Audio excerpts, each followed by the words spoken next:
Salut et bienvenue dans le JT IFDM 2014. Entendez par là le journal des insolites et des faits divers du mondial 2014.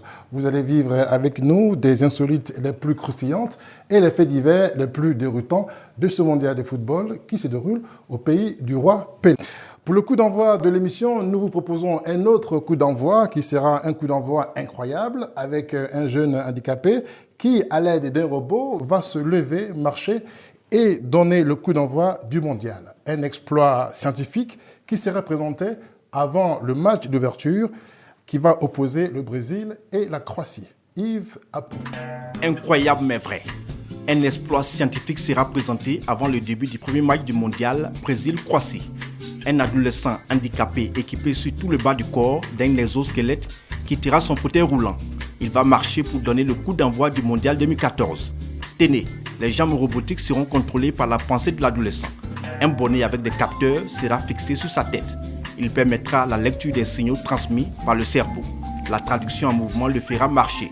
Rappelons que le match d'ouverture de ce mondial aura lieu à Sao Paulo, ville d'origine du chercheur. Une deuxième note insolite dans ce journal avec les associations brésiliennes du métier le plus vieux du monde qui est la prostitution. Les prostituées donc sont en train d'apprendre dur comme fer à parler l'anglais pour mieux satisfaire leurs clients. Ça sera vraiment du costaud.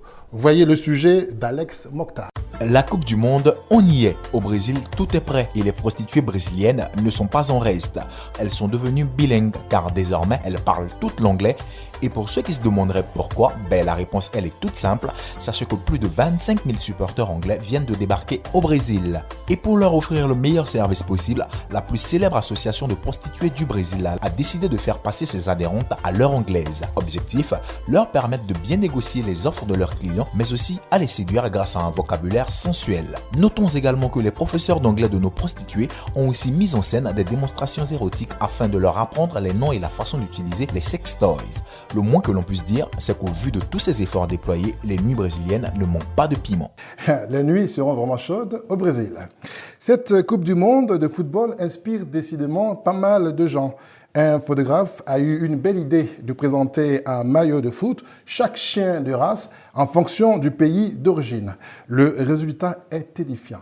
Asia Esther. Quand un photographe d'origine belge spécialisé dans les portraits animaliers s'intéresse au football et au mondial 2014 au Brésil, cela donne une galerie d'images franchement drôles avec des chiens en tête d'affiche vêtus aux couleurs des sélections nationales en compétition. L'on retrouve ainsi le bulldog anglais et son proche cousin le bulldog français, le dog argentin, mais aussi le berger allemand, le berger belge et le berger blanc de Suisse. D'autres races sont beaucoup moins connues, le chien d'eau portugais, le mastiff brésilien, le Koï-Karanje néerlandais, le husky sibérien de la Russie, le galgo espagnol et le canet corso italien. Enfin, parmi les grands classiques visités, l'incontournable chihuahua mexicain, le dalmatien qui puise ses origines en Croatie, l'Akita Inu japonais, le Staffordshire Terrier américain et le Kelpie australien. Le JT IFDM 2014 est à la recherche d'un chien de race typique Akan, Dioula ou même BT. Alors si vous en trouvez, nous sommes preneurs. Nous, on a cherché, on a trouvé un chien capable de ramener la coupe chez nous en Côte d'Ivoire. Le chien a du crew. À présent, le zapping. Un bar fait sensation au Brésil. Et pour cause, Francisco Helder Fernandez Braga, le gérant de ce bar situé à Sao Paulo, s'amuse de sa ressemblance avec Oussama Ben Laden. Vous vous souvenez de Paul Le Poulpe? Ah oui. Évidemment, c'était lors de la dernière Coupe du Monde de football en Afrique du Sud il y a 4 ans. C'est lui qui prédisait les résultats de la compétition. Eh bien, vous le voyez, ce n'est pas Paul Le Poulpe cette année, mais un sorcier mexicain qui va peut-être le remplacer, c'est pas encore officiel. Il a prévu une victoire, tiens, c'est assez étonnant, une victoire du Brésil. Vous pouvez nous envoyer toutes vos vidéos et vos infos insolites à l'adresse du journal qui s'affiche en bas de votre écran. Merci à toute l'équipe de production et comme on dit au Brésil, le chien qui aboie ne mord pas. Gardez bien sûr le sourire et on se retrouve à demain.